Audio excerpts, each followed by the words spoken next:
사랑합니다. 기통찬국어 엘리트 친구 여러분들 반갑습니다. 자, 우리 친구들과 함께요. 싹쓸이 세 가지 갈래의 유형을 통해서 함께 내용을 정리해보는 화법과 작문 함께 시작해봅니다. 우리가 작문 그 첫 번째 함께 만나보게 될 글의 갈래들은요. 자기 성찰과 친교 그리고 정보 전달과 관련된 글들입니다. 자, 그런데 전쌤이 우리 친구들에게요. 이렇게 자기 성찰과 친교 그리고 정보 전달은 가볍게라고 얘기를 하고 있는 부분이 있어. 자, 왜 가볍게라고 얘기를 했냐면 그지. 이게 이제 우리 친구들이 목적을 분명히 하고 가라고 뒤에서 말씀을 드렸어요. 자, 우리 친구들이 이제 왜 목적을 분명하게 해야 되냐면 이게 내신을 위한 거냐 아니면 그 선택 교과에서 우리가 화작을 선택을 했느냐라는 것의 차이가 좀 있기 때문입니다.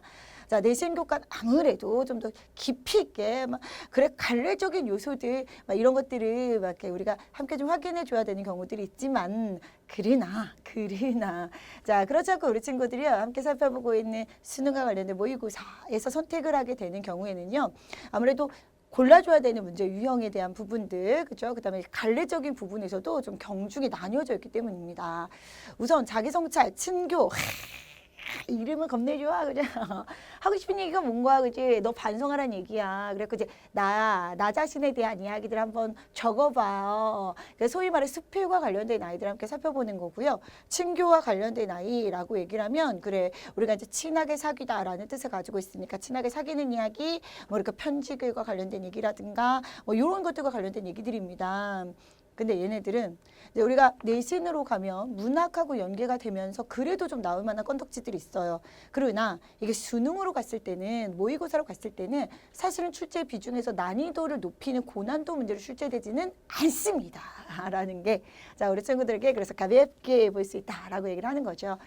자, 자기 성찰과 친교와 관련돼서요. 출제 유형과 관련된 부분은 제일 먼저 첫 번째가 초고의 내용이 나와 있는 부분이었습니다. 그러니까 초고를 바탕으로 자, 우리가 뭐 이 초고의 내용으로 일치, 불일치 문제를 확인하라는 부분. 그럼 이제 갈래적인 부분을 확인해 보시면서 자, 여기서 이제 주제가 무엇인지를 파악해야 되는 건데 문학에서도 사실은 자기 성찰, 친교 관련된 필은 다시 말해 교술 관례는 우리 친구들에게 크게 어려운 부분은 아니었습니다. 그렇기 때문에 이게 화작문으로 들어간다 그러면 사실 우리가 작전을 짜실 때도요 보다 빠르게 읽어주는 것 외에는 뭐 특별히 더 공부해야 될 이야기는 없습니다. 자, 그리고 이제 두 번째는 그나마 여기서 이제 고난도로 나올 수 있는 아이는 작문의 보편적인 부분들이에요. 고쳐쓰기 과정. 그래서 뭐 마지막에 초고를 바탕으로 마지막 부분을 고쳤을 수 있는 내용으로 오른 거 또는 이제 뭐 그 전체 수준에서 그 뭐 문단 수준에서 문장 수준에서 단어 수준에서 우리 친구들에게 고쳐쓰기를 요구하는 부분입니다.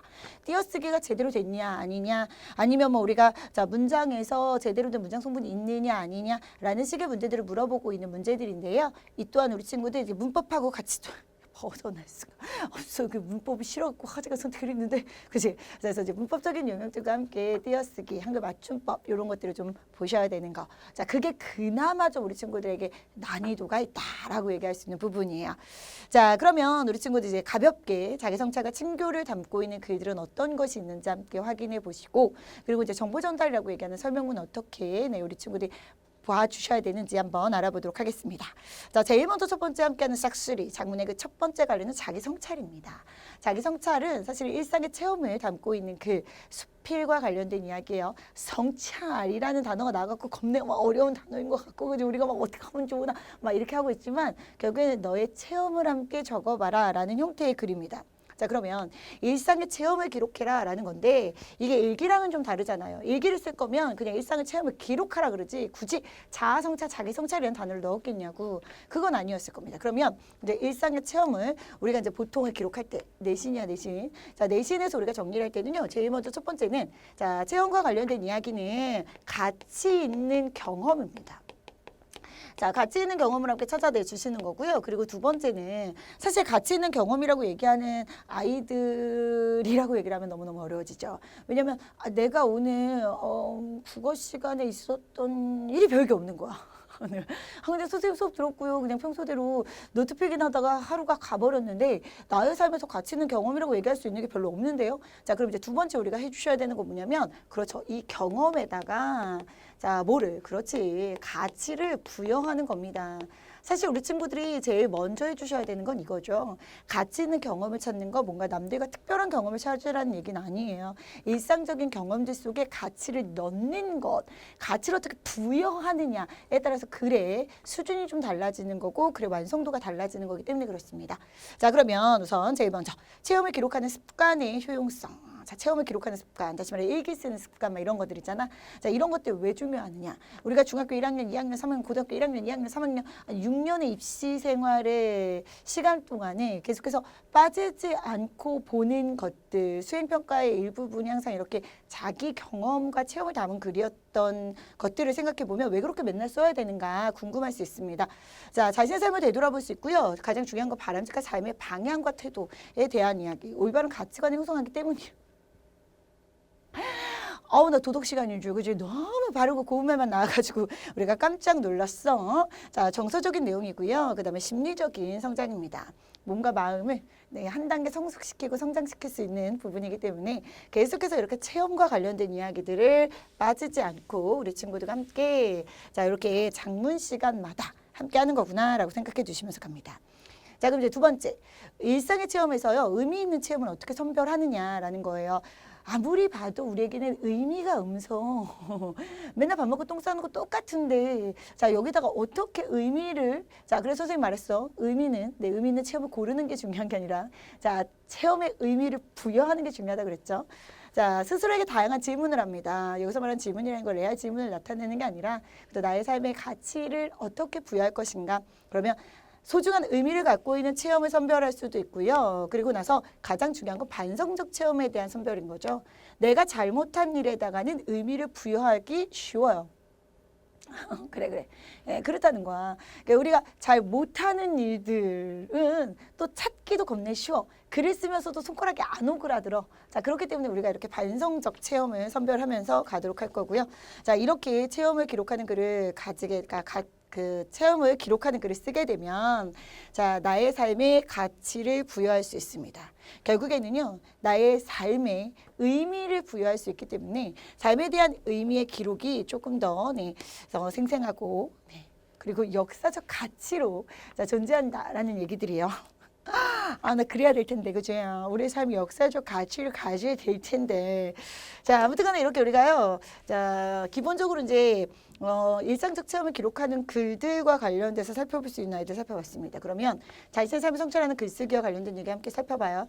자, 글쓰기를 해야 되는 의의는 계속해서 자신의 삶을 깊이 있게 이해하고 미처 몰랐던 부분을 깨닫거나 부족한 점을 보완하는 것이라고 했습니다.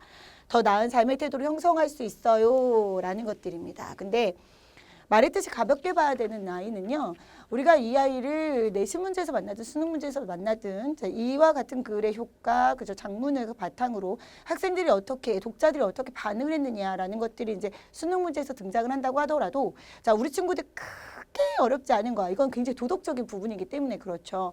자, 다만 체험을 바탕으로 하는 글을 어떤 식으로 이제 쓸 수 있는가, 사고의 과정을 한번 살펴봅시다.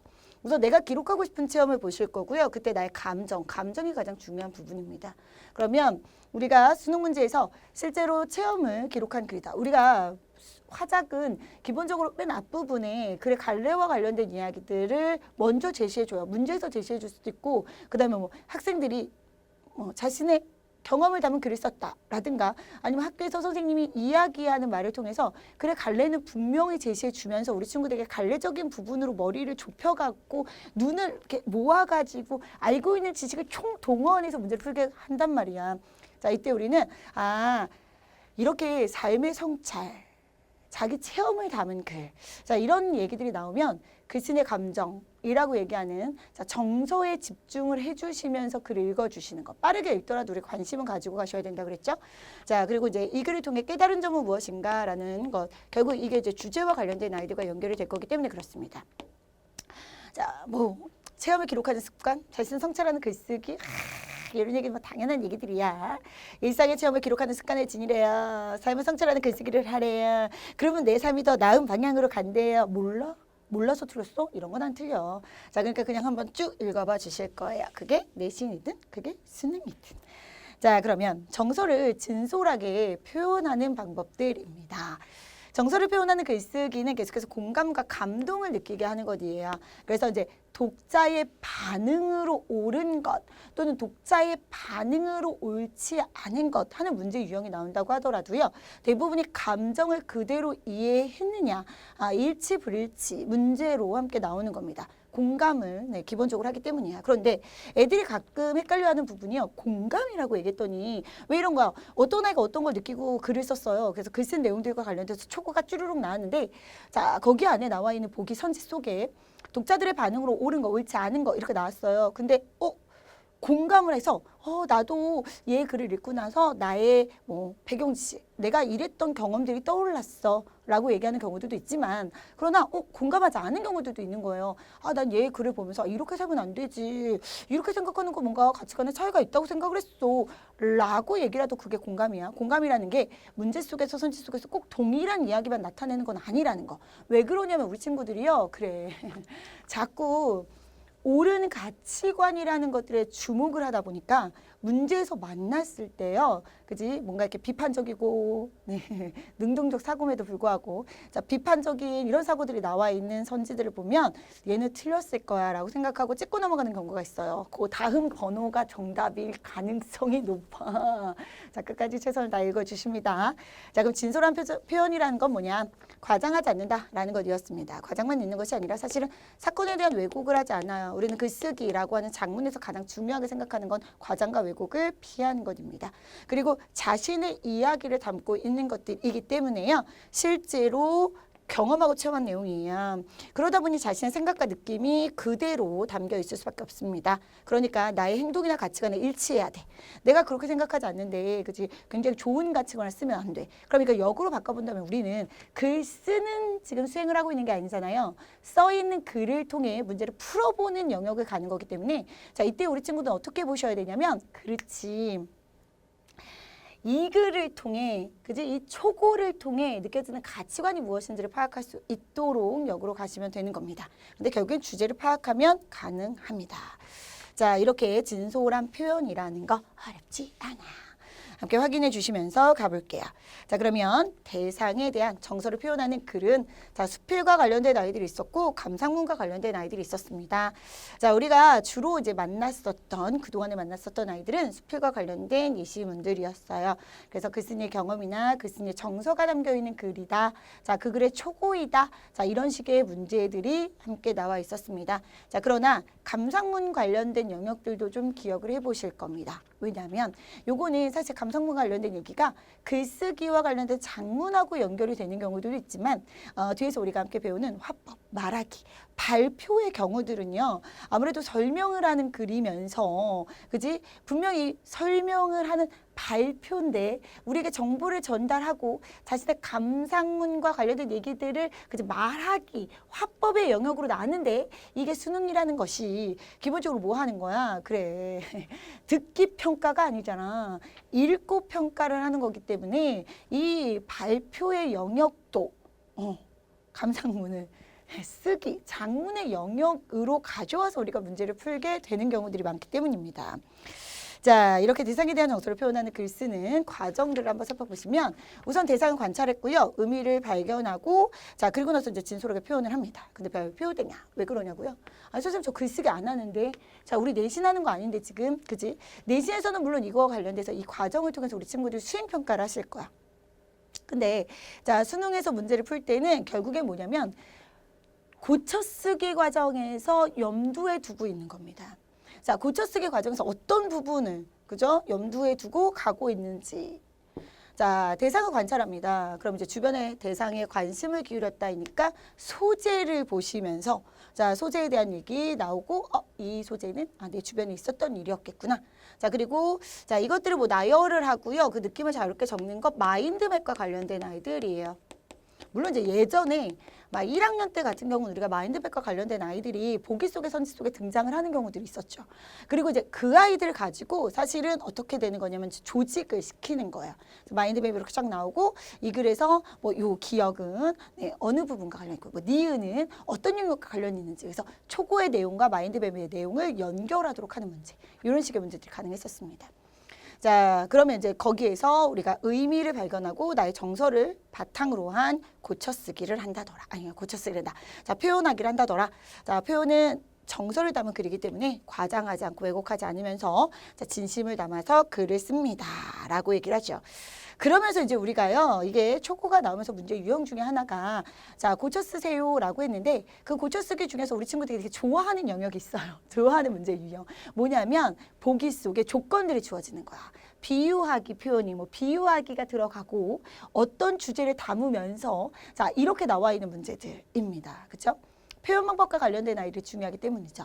나의 정서를 제대로 표현할 때 표현 방법이 어떻게 등장을 하느냐 이런 것들이 굉장히 중요하기 때문에 자, 이런 문제들이 가능할 거예요. 진심을 담아 표현한다. 결국에 나의 주제, 앞부분에서 얘기하고자 하는 주제가 무엇인지를 제대로 알고 있어야 그런 고쳐쓰기 문제가 가능합니다. 자, 정서를 담은 글은 자, 체험을 담은 글은 자, 이렇게 우리 친구들이요. 문제 유형 속에서 내용에 대한 아이들 함께 확인해 보시면서 가도록 할 겁니다. 자, 친교를 표현하는 글쓰기 관련해 봅니다. 친교라고 얘기하는 건 친하게 사귄다라는 거요. 친밀한 관계를 만들어가는 거기 때문에 편지글이라고 얘기하는 아이들이 가장 대표적인 아이들이었습니다. 서로의 생각과 느낌을 진솔하게 주고받으면서 관계가 더욱 가까워지는 겁니다. 돈독하게 해주는 거지요. 그런데 자, 편지글이라고 얘기하는 아이가 수능에서 잘 나온 건 아닙니다. 그죠? 우리 친구들에게는 이렇게 친구를 표현하는 글 중에서 잊고 있었던 부분이에요. 어느 부분이냐면 네, 바로 초대하는 글과 기타 다른 네, 감사나 축하 그리고 격려와 관련된 글들이었습니다. 화법에서도 역시 마찬가지겠죠? 자, 편지글이라고 얘기하는 부분은 사실은 사적인 영역입니다. 사적인 영역이죠. 그리고 초대하는 글이라든가 감사, 축하, 격려와 관련된 아이들은 사실 조금 공식적인 상황, 공적인 상황과 관련된 아이들이 됩니다. 그러다 보니까 사실 편지글과 관련된 이야기는 그냥 단순하게 편지글의 형식으로만 나오지 않아요. 편지글의 형식을 띠고 있는 건의문이라든가 그죠? 요런 형태로 나오기 때문에 이게 사적인 영역으로 그냥 단순하게 우리 한번 사귀어보자. 네, 우리 언제 한번 만나보자. 이러지 않죠. 그래서 우리는 사실은 편지글 영역의 친교의 글은 건의문 쪽에서 훨씬 더 많이 나올 거기 때문에 네, 여기서는 그렇게 중요하게 보지는 않아요. 그러나 그지 모임과 행사에 대해서 다른 사람을 초대하는 글 그죠? 초대하는 글과 관련된 이야기들의 이 공식적인 상황과 관련된 아이는 자, 우리 친구들이 조금 더 네, 자주 만나게 될 수 있는 자, 영역입니다. 자, 이때는요. 당연히 초대를 할 겁니다. 그러면 그냥 단순하게 내가 하고 싶은 말만 막 할 수는 없어서 이 형식적인 면을 가지고 있죠. 자, 친교를 표현하는 다양한 방법은 이처럼 글을 쓰거나 대화를 나누는 방법 외에도요. 통신 매체를 통해 전화나 문자 메시지, 뭐 우편, 자, 그다음에 뭐 인스턴트 메시지라고 메신저라고 얘기하는 뭐 카카오톡 같은 거. 자, 누리소통만 같은 아이들이 있는데 이건 사실 매체 언어와 관련된 아이이기 때문에 내신이 아닌 수능에서는 크게 중요한 영역은 아니에요. 자, 그리고 함께 살펴보면서 친교를 표현하는 글을 쓸 때 유의할 점. 자, 장문의 맥락을 고려합니다. 그래서 전체적으로 우리가 장문이라고 얘기하는 아이는 기본적으로 계획하기부터 시작을 해요. 계획하기는 독자, 예상 독자에 대한 생각, 그다음에 글의 주제, 그리고 글의 목적이라는 아이가 무조건 중요합니다. 별표 땡량. 그죠? 그래서 주제, 목적, 예상 독자에 따라 글의 내용과 방향, 글의 난이도도 달라져요. 예상 독자가 띨띨이면 그죠?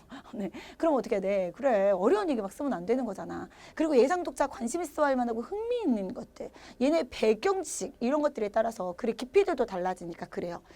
자, 친교를 표현하는 그림에도 불구하고 그렇습니다. 생각을 해봐. 우리가 지금 안내문 뭐 이런 것들을 기본적으로 친교를 표현하는 글의 대표적인 예문이라고 했어요. 그럼 이제 그 아이들을 가지고 내가 너를 초대할 거야. 우리 집에 놀러 와. 우리 집에 와봤던 애야. 그럼 아무래도 안내문에 들어가 있는 그렇죠. 구성 요소들은 달라질 겁니다. 굳이 우리 집의 지도를 그릴 필요가 없겠죠. 자, 그런데 우리 집 한 번도 온 적이 없는 애야. 근데 얘는 집 학교밖에 모르는 애네. 그럼 이 아이는 안내문의 구성 요소 중에 그 지도가 반드시 들어가 있어야 되고요. 그리고 그 지도 안에는 그죠 학교부터 시작해서 우리 집까지 오는 과정이 그려져 있어야 되는 거잖아. 자, 이런 식으로 독자, 주제, 목적은 장문의 맥락이 굉장히 중요해요. 친교를 표현하는 글에서도 역시 마찬가지입니다. 친하게 사귀려고만 하는 건 아니에요. 자, 그리고 특정한 독자가 분명히 정해져 있는 글들이에요. 보통. 그렇기 때문에 독자에 대한 존중, 배려의 태도. 근데 야, 이거는 친교를 표현할 때만 그러는 거 아니잖아. 모든 글쓰기나 모든 말하기는요. 상대가 있어요. 그럼요. 상대에게 내가 어떻게 하는 거야? 그치? 나를 표현하는 거야. 우리가 읽기 영역이나 듣기 영역이라고 하는 것들이 이해를 하는 영역이면 얘는 나를 표현하는 영역이거든요. 그렇다고 해서 내 하고 싶은 말만 하거나 내가 하고 싶은 얘기만 쓰고 있으면 그죠? 그럼 이게 의사통일 불가능해. 국어라는 영역은 가장 기본적으로 의사통 영역을 가장 중시하는 거기 때문에 우리는 뭐 하셔야 돼? 그치. 기본적으로 독자에 대한 또는 뭐 청자에 대한 배려, 예의와 격식을 갖춰라. 이런 것들은 되게 중요해요. 자, 독자의 신분이나 나이, 아까 얘기했어요. 자신 간의 친분의 정도 이런 것들에 따른 예의와 격식은 중요하다라고 했습니다. 자, 그러면 우리가 함께 살펴봅니다. 자, 친교를 표현하는 글을 쓸 때, 자, 형식이 있었어요. 가장 대표적으로 우리가 사적인 영역에서는 편지글이 있었습니다만, 자, 편지글 형식과 관련된 아이는 거의 초딩 때부터 우리 친구들과 함께 했었던 이야기이기 때문에 그렇다 치고, 네. 자, 앞부분에서 사람 이름 부르고, 네, 인사하고, 누구누구야, 안녕. 이런 거. 자, 그리고 가운데 부분에서 내가 하고 싶은 얘기를 쓰죠. 자, 그리고 마지막 부분에서 잘 있어, 몇 월 며칠, 누구누구가 이런 거였어. 자, 그런데 초대하는 글에서는 기본적으로 인사말과 행사의 목적, 행사의 내용, 그리고 이제 참석을 해달라라는 당부 이런 것들이 꼭 들어갑니다. 자, 여기서 말하고 있는 행사의 목적, 행사의 내용이라고 얘기하는 부분이 가장 중요한 부분이에요. 그래서 이런 초청의 목적은 분명하게 다뤄지는 것이 좋습니다. 자, 장문에서 그래. 내가 쓸 때. 그러면 읽을 때는 어떻게 가야 돼? 그렇지. 그럼 읽을 때도 우리는요. 그냥 이렇게 안내문이 훅 나왔어. 며칠 몇 시, 일시 나오고 장소 나오고 그리고 훅 나왔어. 나왔다고 해서 에? 이러고 그냥 넘어가는 게 아니야. 그중에서 우리는 다 읽더라도 빠르게 읽을 거니까 뭐부터? 목적부터 파악하고 가야죠. 지금 보여주고 있는 안내문이나 지금 보여주고 있는 초청하는 글이 어떤 목적을 가지고 있는가? 그러니까 보통은 이제 이렇게 글의 구성을 보면 앞부분에 이렇게 목적과 관련돼서 뭐 제 몇 회 무슨 고등학교의 밤에 여러분을 초대합니다. 이러면서 그 말이 이렇게 서술이 되어 있는 경우들이 있단 말이에요. 그 아이들을 먼저 읽어주시면서 목적을 보다 명확하게 파악해 주시고 그리고 나서 글로 넘어갑니다. 자, 시간과 장소에 대한 이야기는 당연히 구체적으로 등장을 해야 되고 시간과 장소와 관련된 아이는 자, 문제를 풀 때는 일치불일치 문제 정도이기 때문에 눈을 뜨고 있으면 다 풀 수 있는 부분이에요. 자, 독자와 얘기하듯 자연스럽게 쓰는 게 좋지만 그것은 편지글일 때요. 초청하는 글과 관련된 이야기들처럼요. 공식적인 상황에선 그렇지 않습니다. 자, 그리고 지나치게 형식에 얽매이는 것보다는 진심을 전한다라고 얘기하지만 우리는 보통 수능에서 문제가 나올 때는 형식과 관련된 아이들에서 언급이 더 많이 되더라라는 것도 기억을 해두셔야 되죠. 자, 이렇게 우리가 친교를 표현하는 글, 자기 성찰과 관련된 글을 먼저 정리했어요. 자, 싹쓸이 2개의 갈래를 먼저 정리했는데요. 이 2개의 갈래는 미리 말씀을 드렸던 것처럼 자, 내신에서 훨씬 더 중요하게 다뤄지는 부분이고 우리 친구들이 실제로 수행평가에서 좀 더 그 영역과 관련된 부분을 많이 접하게 되는 부분이더라. 네, 고3임에도 불구하고. 네, 그러면 이제 대부분은 수능에서는 요 영역들 중에 가장 중요한 건 사실 세 번째로 살펴보고 있는 정보 전달의 글, 설명과 관련된 아이들입니다. 앞서 봤었던 아이들이 단순하게 고쳐쓰기, 자, 초고를 통해 주제를 살펴봐요. 자, 이런 것들이 나온다면 사실은 이 정보 전달과 관련된 글은 설명문이다 보니까 그래, 정보를 어떻게 수집했냐? 그래서 자료들. 그러니까 우리가 사실은 화작에서 많이 틀리진 않잖아. 그래서 네가 지금 화작을 선택한 거 아니니, 음식이야. 그치? 자, 많이 틀리진 않는데 희한하게도요. 자꾸 한 문제씩 틀려요. 한 문제가 어디서 틀리나요? 라고 얘기를 하면 물론 이제 등급 컷이 많이 떨어져서 한 문제 이상 틀려요 라고 얘기하는 경우들은 그지 뭐 아예 읽고 났는데 씨 눈이 해태야 눈을 뽑아야 돼 씨 왜 자꾸 일치불일치 문제에서부터 틀려 이러는데 그 아이들이 아니고 어쩌다가 하나씩 이거를 자꾸 틀립니다 하는 애는 그 틀린 문제들의 유형을 계속 봐봐. 그럼 대부분이 뭐냐면 그죠? 자료가 나오고 자료를 어떻게 연결하느냐라는 부분이에요. 그죠? 자, 우리가 지금 보고 있는 설명문에서도 역시 마찬가지입니다. 보통은 자, 자료 정보를 이렇게 수집했을 거고요. 그리고 그 수집한 아이들이 보기 속에 막 등장을 해. 그리고 나서 자, 개요나 또는 뭐 초고가 나올 수도 있고 전문이 나올 수도 있어요. 전문이 나오는 경우라면 나와 있는 수집된 자료가 어디를 뒷받침할 수 있을 것인지 어떻게 조직이 돼야 되는지와 관련된 아이일 거고 자 개요가 나와 있을 때는 당연히 개요의 어느 부분에 들어가기 알맞은가라는 것들을 물어보는 문제로 등장합니다. 자, 이렇게 정보를 어떻게 선별적으로 나눌 것인가, 정보 수집의 경로는 무엇인가, 자, 그리고 정보를 조직하는 방법이라고 얘기하는 그 개요와 관련된 부분들과 연결하는 문제로 자, 글쓰기 전략과 함께 살펴볼 수 있는 아이입니다. 자, 정보를 전달하는 글쓰기 우리가 기본적으로 함께 살펴볼게요. 그래서 이렇게 자, 매체의 적절성 활용, 자, 정보를 어떻게 적절하게 활용하겠는가라는 부분을 좀 확인해 주시고 나와 있는 정보, 다시 말해 나와 있는 그래프, 사진을 통해서 나타내는 주제가 무엇인지를 파악할 수 있는 능력을 갖추셔야 자, 문제를 풀 수가 있습니다. 라는 거예요.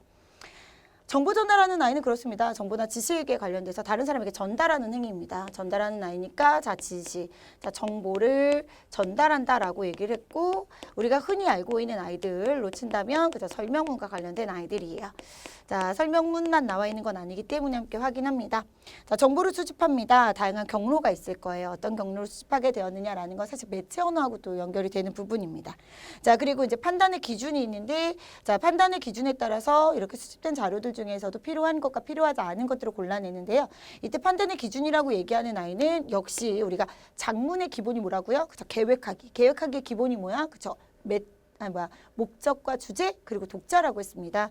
그래서 독자 수준에 맞냐, 독자 관심을 가지만 하냐, 그리고 자, 우리 목적에 맞는 거냐, 그리고 우리 주제에 맞냐라는 것들이었어요. 자, 그다음에 이제 이것들을 가지고 조직을 하죠. 조직이라고 얘기하는 아이는 개요와 관련된 아이.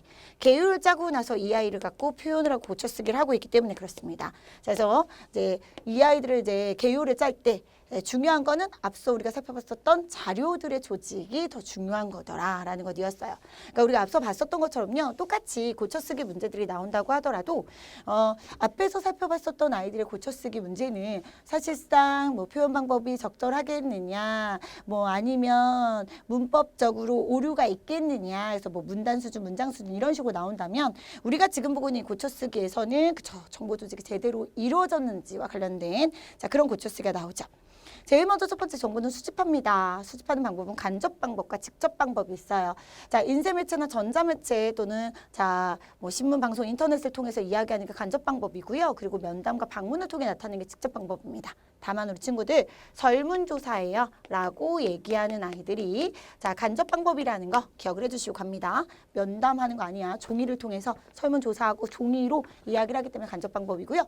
그리고 우리가 기본적으로 얘기하는 간접 방법들 중에는 우리가 흔하게 쓰는 아이가 사실은 전자매체 중에서 인터넷 매체인 거죠. 매체 언어를 배우지 않는다고 하더라도 이 인터넷의 특징 때문에 우리가 장문에서 뭐가 나와? 그렇지. 출처는 명확한가? 신뢰할 만한 것인가? 공신력이 있느냐? 자, 이런 식의 자, 뭐가? 그렇죠. 윤리, 쓰기 윤리, 장문의 윤리 관련된 아이들이 함께 등장을 합니다. 그 부분도 굉장히 쉬운 부분이긴 하지만 염두해 두시고 유념해 두시고 함께 확인해 두도록 할게요. 자, 그러면 볼게요. 간접 방법을 사용하면 사실은 정보가 굉장히 폭넓습니다. 비교적 쉽게 얻을 수 있는 아이예요. 그러나 얘네들은 좀 더 생생한 자료라는 부분은 조금 어렵고요. 자, 인터넷 매체가 많기 때문에 매체에 따라서는 신뢰성이 떨어질 수 있다고 했습니다. 그럼 이제 신뢰성이라는 아이들을 확인해 줘야 돼요. 그러면 보통 출처를 밝히는 것뿐만 아니라 기본적으로 최신의 자료인가 라는 것들도 중요합니다. 그리고 한쪽에 치우치지 않았는가라는 것들도 굉장히 중요하죠. 자, 직접 방법은 구체적이고 생생한 정보를 얻을 수가 있습니다. 그러나 면담 귀찮아요. 네, 어려운 말로 조금 더 복잡하고 오랜 시간이 걸린다는 단점이 있지요. 자, 그러나 어찌되었건 간에 우리 친구들이요. 이런 것들과 관련돼서도 역시 마찬가지로 이제 나올 때 보통은 아까 얘기했어요. 우리가 정보를 전달하는 글쓰기와 관련돼서 시험 문제가 나와 있을 때 가장 대표적인 유형이라고 하는 아이는 수집된 정보를 적절하게 활용을 했냐. 매체에서 얻어낸 정보들이 제대로 활용이 되고 연결이 되겠느냐라는 유형이라고 했습니다. 그러면 매체에서 그러니까 매체에서 수집된 언어이기 때문에 간접 수집 방법일 거예요. 자, 그러나 자, 면담이라는 아이도 있어. 그럼 이 면담은 사실 면담하기라는 화법하고 연결이 되면서 자, 우리 친구들이 조금 더 구체적으로 네, 살펴봐야 되는 부분이겠죠. 자, 정보의 수집은 이렇게 나와 있습니다. 책이나 백과사전, 뉴스, 인터넷과 관련된 아이는 자, 간접적인 영역이라고 했고요. 자, 그다음에 면담, 면담과 관련된 아이는 자, 직접적인 내용이라고 얘기를 했습니다. 자, 그리고 설문이 간접이라는 거 좀 잊어버리지 않고 기억을 해달라라고 했어요. 직접 만나는 거 아니라고 했죠. 자, 매체의 특징과 관련된 아이들은 우리 친구들 뭐 당연히 신문이 어떤 특징이 있고, 자, 뉴스가 어떤 특징이 있는지는 알고 있을 거고, 또 하나 이 아이는 매체 언어, 다시 말해 언어와 매체 속에서 더 구체적으로 다뤄지는 부분이기 때문에 우리가 지금 사실 화법이 내신이 아닐 때는 살짝 하고 가셔도 돼요. 그러나 이게 내신 영역으로 간다면 다소 조금 어느 정도 이게 문자 언어와 또는 뭐 영상 언어 또는 음성 언어 또는 복합 언어라고 얘기하죠. 자, 이런 것들을 어떻게 사용하고 있는지는 기억해 두시고 가시는 게 좋겠습니다. 자, 정보를 판단하고 선별합니다. 선별할 때는 당연히 주제와 목적에 맞겠는가, 그리고 독자에게 유용하냐. 선생님이 얘기했어요. 독자, 주제, 목적 세 개 외워 패키지. 요 아이들을 바탕으로 모든 문제가 나와. 모든 문제에서 적절성, 알맞냐, 고쳤을 때 막 이런 것들 나오면 다 주제에 맞냐, 목적에 맞냐 이런 것들 물어보고 있는 거예요. 자, 정보를 조직합니다. 자, 정보를 조직하는 방법은 수집한 정보를 범주화해서 체계적으로 조직하는 거. 개요하고 관련이 있다고 얘기했어요. 이 부분이 별표 땡냐. 이제 기본적으로 우리가 정보를 전달하는 글쓰기에서 나오는 고난도까지라고 얘기하지 마세요. 차마 이걸 고난도라고 얘기하지는 말자. 그러나 이제 우리 친구들이 많이 틀리고 많이 헷갈려하는 부분은 이렇게 매체들의 연결 관계들입니다. 자료들이 나올 거고요. 특히나 도표들이 여러 개가 나오죠. 그래서 가, 나, 다. 기역과 니은, 디귿 나와서 기역, 니은을 통해 어떤 주제를, 니은, 디귿을 통해 어떤 주제를, 기니, 디를 통해 가의 내용을 뒷받침한다. 네.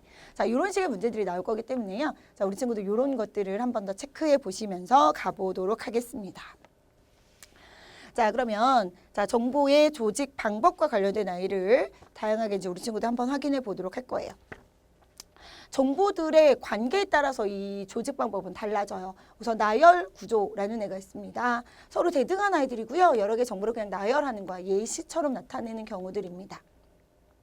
순서를 나타내는 순서의 구조 같은 경우는 시간과 공간의 순서에 따라서, 자, 그다음에 비교는 공통점, 그리고 대조는 차이점을 바탕으로 이야기를 하고 있는 것들이었고요. 인과관계라고 얘기를 합니다. 원인, 결과의 구조를 가지고 있는 인과관계를 통해서. 자, 이제 과학적인 현상과 관련된 얘기를 할 때는 인과 구조를 가지고 있겠죠. 그리고 이제 문제와 문제 해결. 그러니까 어떤 것들에 대한 문제가 있고 그것에 대한 해결을 나타내고 있는 구조인데요. 자, 이 조직 방법과 관련된 아이들은 자, 역시 수능에서 나왔을 때 우리 친구들이 어떻게 그죠? 설명하는 글들이 이미 작문이 되어 있는 초고가 나와 있는 상태로 보통 1번 문제야.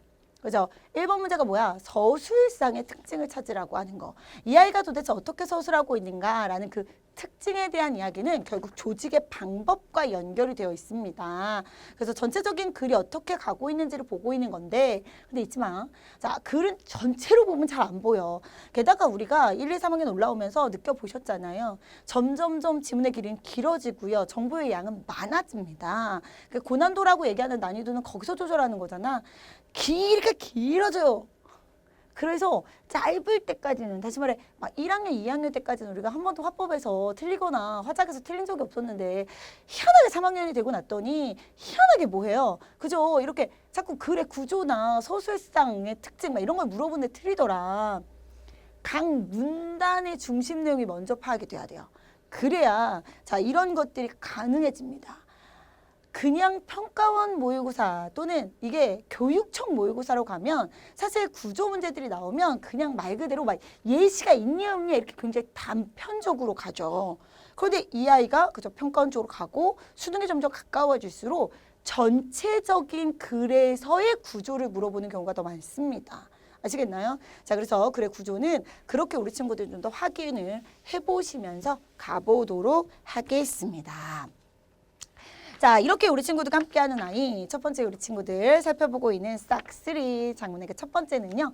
가볍게 시작을 해봤습니다. 자, 자기를 성찰하는 글, 그리고 친교의 글, 그리고 정보 전달과 관련된 글이었어요.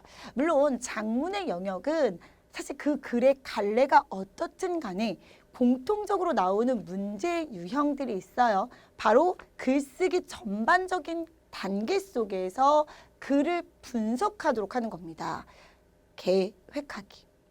자, 내용 생성하기. 내용 조직하고 그리고 표현하고 고쳐 쓰는 거예요.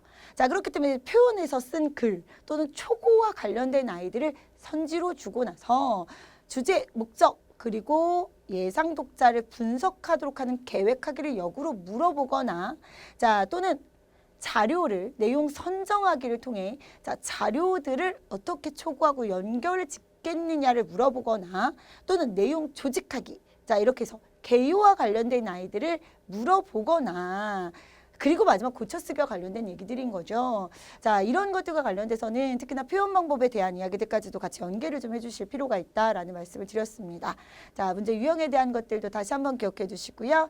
자, 3학년이기 때문에 자, 우리 친구들에게는 이게 수능이라고 얘기하는 아이들과 자, 그리고 이게 내신이라고 얘기하는 아이들이 크게 별반 다르지 않고 갈 거예요. 내신은 조금 더 구체적으로, 수능은 조금 더 그렇죠. 개념 위주로. 자, 내용 위주로 정리한다는 것 잊지 말아 주시면서 저쌤은 다음 강의로 친구들과 함께요. 더 즐겁고 재미난 강의 함께 하도록 하겠습니다. 자, 오늘도 우리 친구들 고생 많이 하셨습니다. 바이바이.